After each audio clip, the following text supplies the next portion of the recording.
I'm Dana Denha, and this is a special Halloween edition of FYI. During the haunting season, I searched the depths of Southeast Michigan to find some spooky treats. Some are more for scares, while others search spiritual realms for answers to the unknown. Watch as this vision unfolds.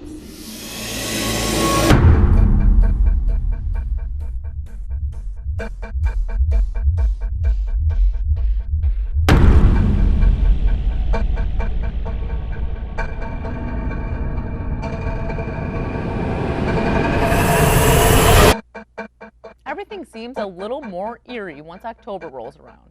It's like there's something in the air. The spirits are restless, or maybe we're just more aware of their presence this time of year. Needless to say, many of us believe there are spirits around us. Maybe not visible to the naked eye, but present nonetheless. There are people like my next guest with a connection to the unseen world, and he shares his gift through spirit paintings. Joining me is Brian Danhausen, paranormal enthusiast and spiritual medium. Welcome to the show, Brian. Well, thank you for having me. Brian, why don't you tell me about your background and what sort of led you to the paranormal and knowing about your gift as a medium? Yeah, I mean, it started all my life. I would see things, hear things, experience things. As I got a little older, in my teen years, I kind of left it behind a little bit. Came back to it probably about 10 years ago. Started my teen about 8 years ago. Been doing it ever since. Used to do readings with tarot cards, and for my family and my friends, I would visualize things as I'm an artist, so I think it was just part of it. So I transferred into the paintings. Opening up as a medium also kind of fed into that. And did you feel like maybe, you know, you said you saw stuff when you were young and then you kind of stopped, like not that you weren't seeing stuff anymore, right? But did you feel like you kind of honed in on your skill more when you started doing it again as an adult? Yeah, I definitely, I do believe everyone's got some kind of gifts, and it's whether if you use them or not or tap into them. So yeah, as I started to get back into the paranormal aspect of it, I started tapping into it more. So why don't you tell me what a spirit painting is and kind of how your skills as a medium sort of evolved into you being a spirit painter? Right, yeah. So it usually starts off with colors, and images pop in, symbols pop in, and a lot of times the dead will come through. Sometimes past life stuff comes through, sometimes spirit animals. It gets all kind of weird and crazy. I just paint what they show me, and then when I'm done with that, I explain the painting to you, what it represents to me, but not knowing your life. At that point, the more you want to open, the more you get out of the reading, because it's not like I can't sit there and that's what I meant to paint. You know, oh yeah, for sure. Once it's painted, it's painted. Yeah. Most of the time, the paintings and the readings that I do have to do with something that you have to deal with now or reflect on that's going on in your life Current right now. times. I mean, I do read people several times, but I tell them, wait, before you come back and see me, wait 4 or 5 months, because nothing has time to change. I know some people like to go every week, every month. That's not enough time, I don't think, you know. So. Well, do you want to get into it? Yes, we can. Okay, so this is also something you do.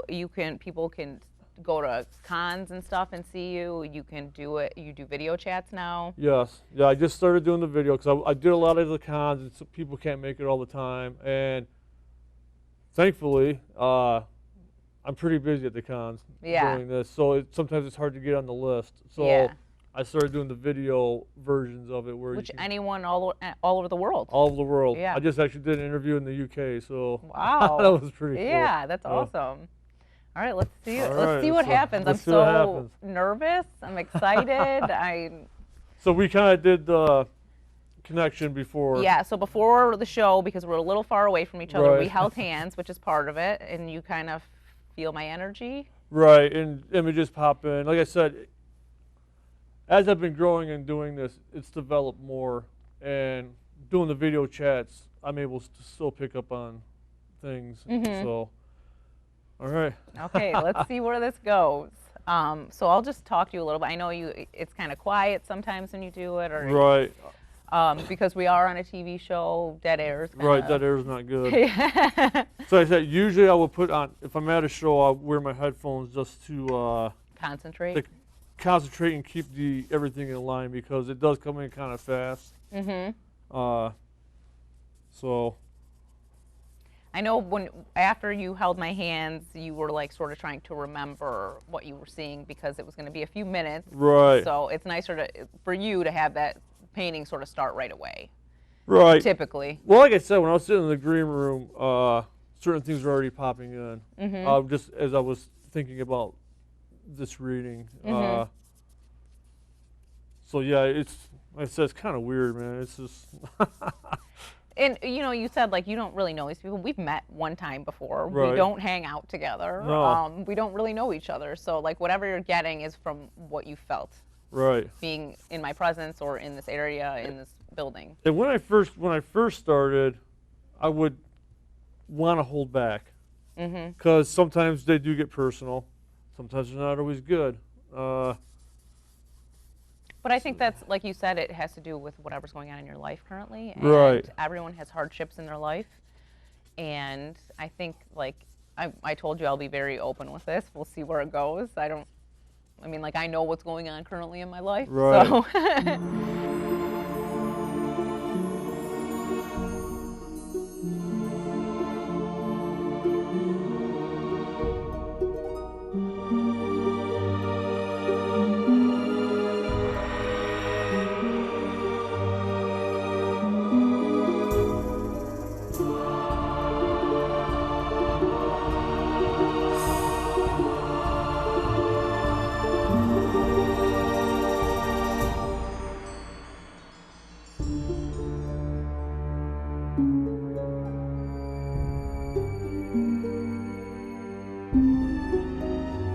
So normally too, as we were talking before the show, you were saying a lot of times people can see what you're doing, but I kind of wanted the surprise to see what was going to happen as it's all done.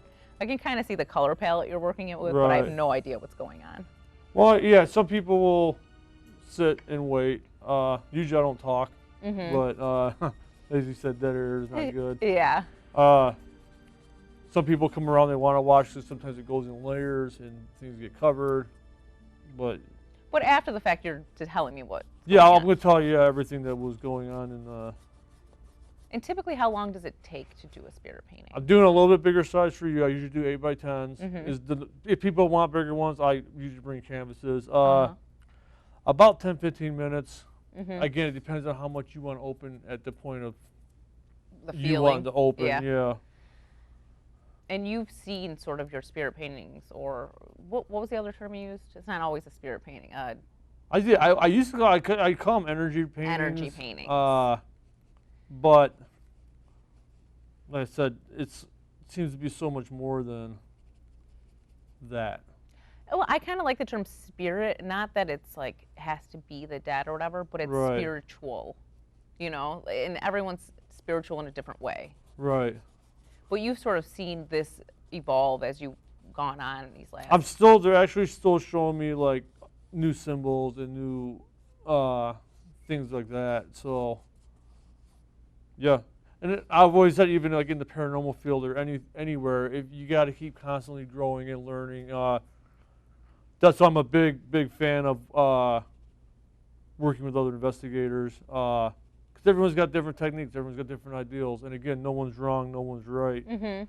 Everything in this field, for me, and this is when I do my lectures, is based off theory. So, I mean, no one can be an expert on something you don't understand 100%. And yeah. I'm not even sure the people on the other side understand what's going on, so how can we? Yeah, I mean, that's sort of an impression you hear a lot, that if you believe and you're kind of aware of what's going on, that they don't necessarily, they're not aware they're dead, or they don't know why they're at the place they're at. Right. And then do you also feel like some people just go and then you see them on the other side, or like they don't hang around, or do you feel like? Well, like some of the people that come through, I don't think they're stuck here. Sometimes they come out as, they're like your guides now. That's a nice way to think of it. Right, and they're not stuck here or nothing like that. They're just, they come and go as you need them. Yeah. And do you think that one spiritual guide could be someone else's guide as well? Yeah, because I think when they come through, the different colors distinguish different kind of guides for me, whether it's family, friend, or a loved one, or if it's just like a spirit guide. I can, I can show you, kind of how that is. Well, I asked that because we lost my grandma about a decade ago, and my mom and I always talk about her. Like we both, like it's like every day we think about her. She's like very present in our lives, even though it was so long ago now. And I was like, if I could totally, like I feel her around sometimes, but my mom does too. So I'm like, she's got to be hanging around both of us, I feel it. Oh, because if the kid, it's funny that you should just say that just because I'm painting. So okay.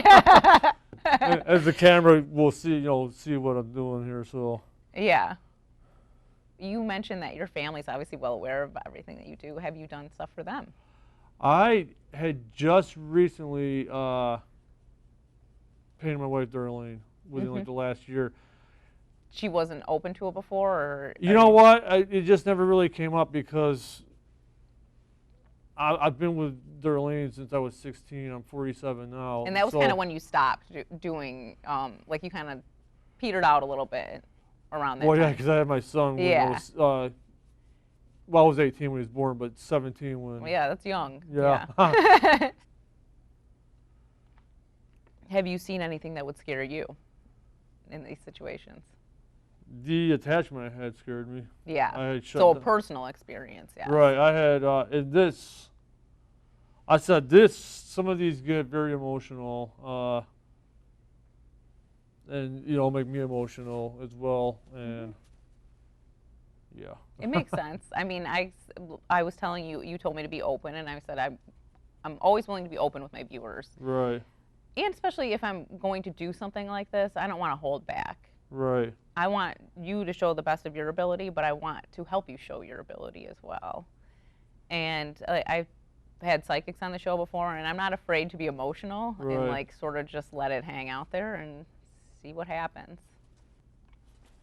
So you're almost done, you said? Yeah, I'll be almost done here, yeah. Okay. I'm dying to know what's going on in that canvas. This is a very unique experience. I feel like you're the only person I've ever talked to, like seen that does this now. Right. So this is a thing. Like I said, I kind of researched a little bit. It was something that they were doing in the 1800s. There was like sisters that did it, and then there was another man that did it. I'm gonna have to read because I never looked. Like I said, I just come in, I just do it. Yeah. So it was just something you felt you needed to do with your art and your abilities to be a medium and. And when I do talk to other people that are developing, I said, you don't know where it's going to take you. Yeah. I can give you advice, but it's going to be really your journey. Yeah, exactly. All right, you ready? The reveal? Yes, I am.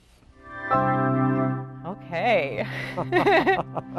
Okay, so what I'm going to do is I'm going to start with the background colors, and I'll work my way forward and go back and forth, and we'll see where we end up. And then at that point, if you want to open. Okay. So for me, the red represents love and strength, which kind of surrounds you. But then over here, you got some orange going on. I don't know if it has to deal with this thing. Orange for me, it's going to be kind of a broad spectrum type of thing. Okay.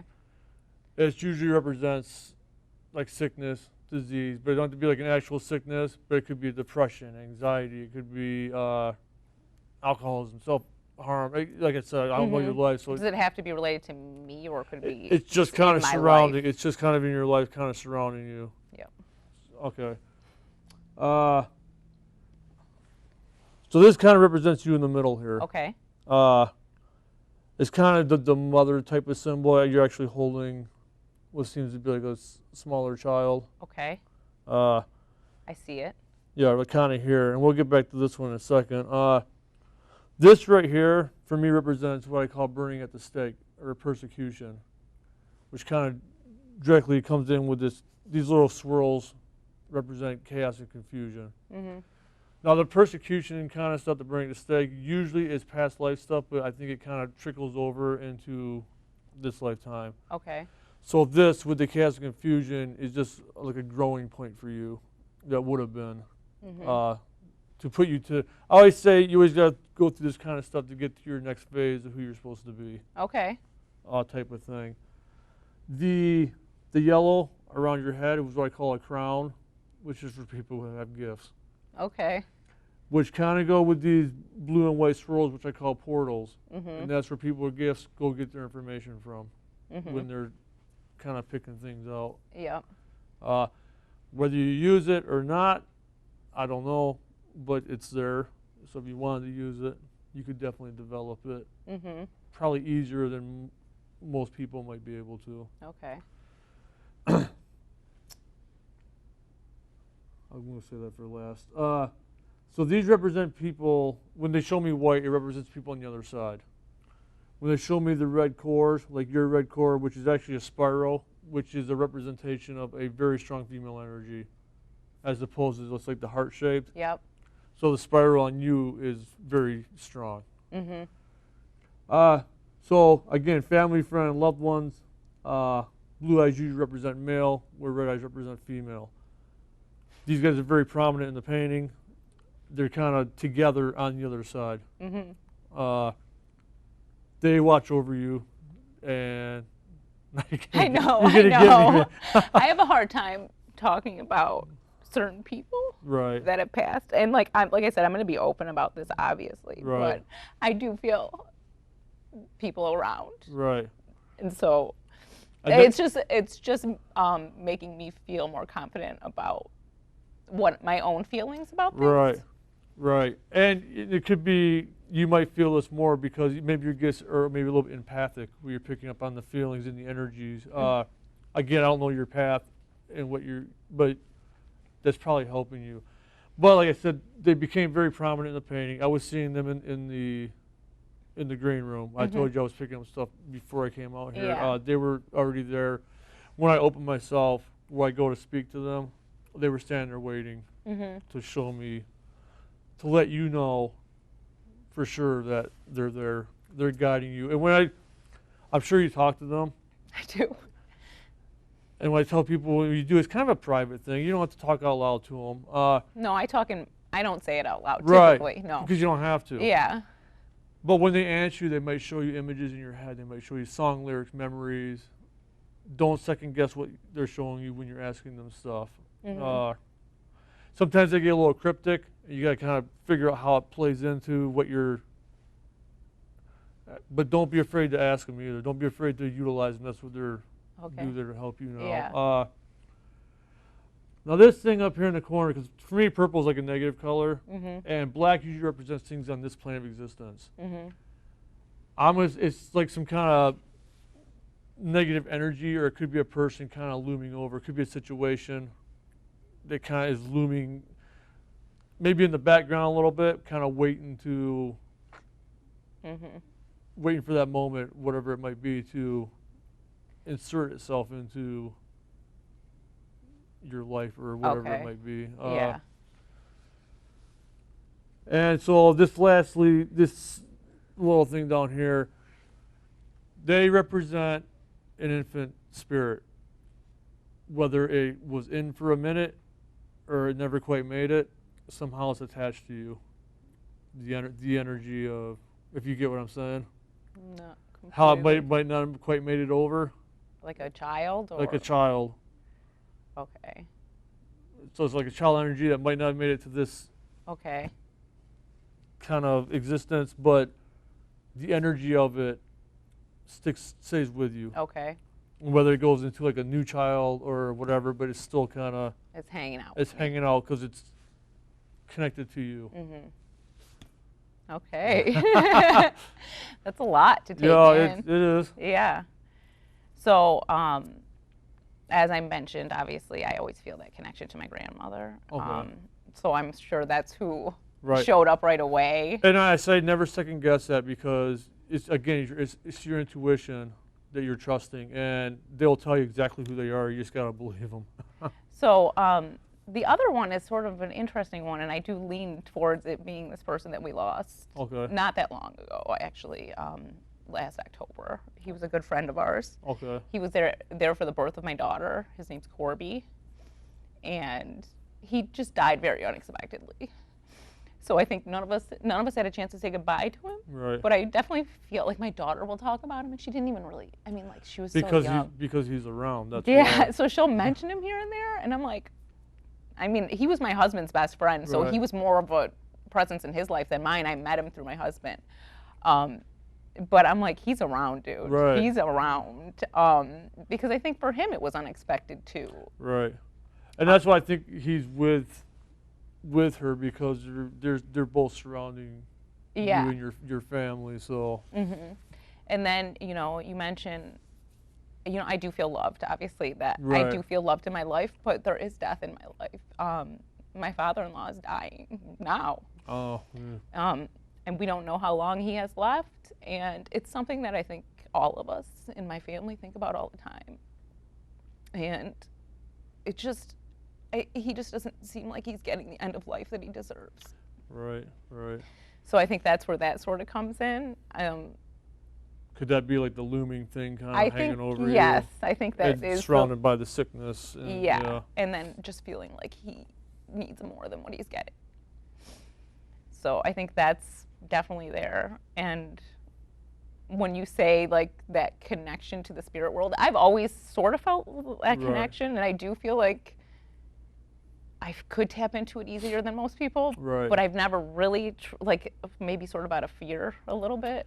Right. Well, when people fear what they don't understand, like when we do cases, as soon as we start explaining stuff, it becomes less fearful. Yeah. And I always, if people do want to pursue that, and they don't have to be cards, but I always recommend get a deck of angel cards, tarot cards, or something. It gives you a focus point and a place to start trusting yourself. Mm-hmm. Like I said, I started reading for my family and my friends, Mm-hmm. and as it was developing, you know, things became more clear. I began to trust myself. Yeah.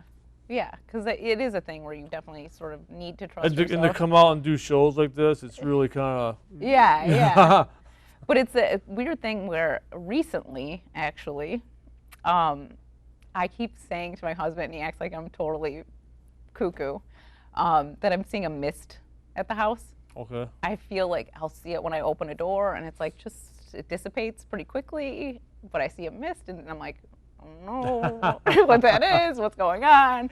But I definitely feel it's spiritual. Okay, right. Yeah, so I'm like, it's not, I can't equate it to a certain area, or I see it more in my daughter's room than I see it anywhere else in the house, but I've seen it in other areas. Right.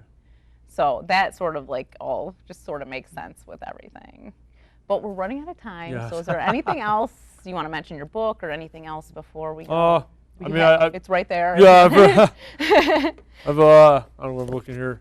This is my first book in the afterlife paranormal world. It kind of deals with my experiences in the paranormal, opening up as a medium.